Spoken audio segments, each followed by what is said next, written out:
All right, gang, we're back with our in-gym Metcon for Monday, November 2nd. Sprint workout today. Intended stimulus is 4 to 6 minutes in terms of time. 30, 20, 10 of sumo deadlift high pulls and push-ups. So 30 high pulls, 30 push-ups, 20, 20, 10, 10. Two kind of opposing movements today. That high pull is meant to be very light. 45, 35 is prescribed because I want you moving through that with big, mostly unbroken sets. Let's go ahead and talk about positions there. First thing to avoid, a lot of people get too wide on this sumo stance and they get this inward angle on their shin. I want you to get your feet wide enough so that it's outside shoulder width, toes slightly out, but I can still open up my knees enough to where my shins are basically vertical side to side as well as vertical front to back. Sternum should be right over top of the arches of my feet. So if I get my hips down too low, it brings that sternum back too high or too far. And if I get my hips too high, then my sternum is out in front. So drop those hips down just enough to where it's right over top of your arches. Grip, shoulder width. Don't get too narrow on these. So fists right beneath your shoulders. And since you'll be using an empty bar on these today, you'll start at mid-shin, long spine, eyes down. Get everything you can out of your hips. Boom. That's going to put some momentum on the bar, and then you'll finish simply with the arms. So we're trying to throw the bar with the legs, finish with the arm. Other thing to look out for here, make sure we're not leaning back at the top.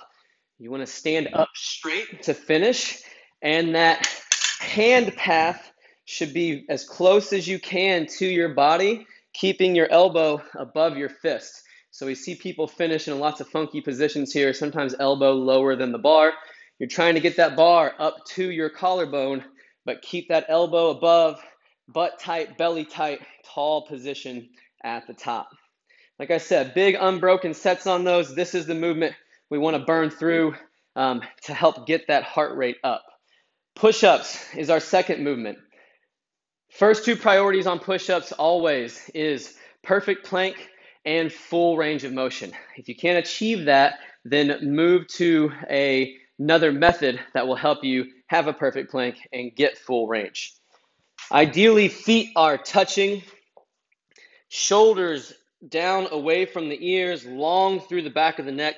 All the mechanics are the same as that plank that we worked on in our strength today.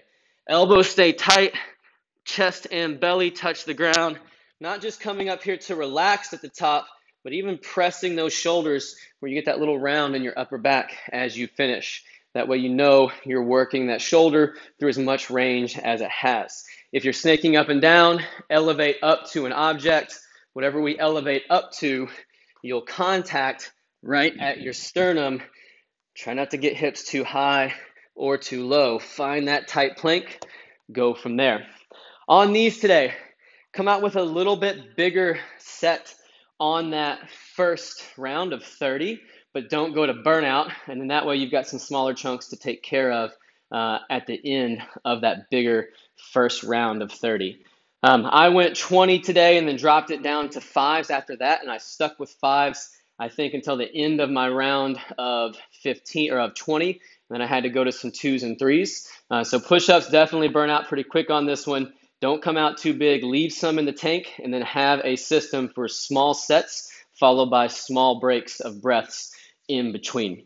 Fun sprint workout today. Sumo deadlift high pull is going to go quick and get your heart rate up, and then you're going to fight and battle through those push-ups a bit more. So, make those tough today. Keep that good plank. Use that full range of motion, and good luck.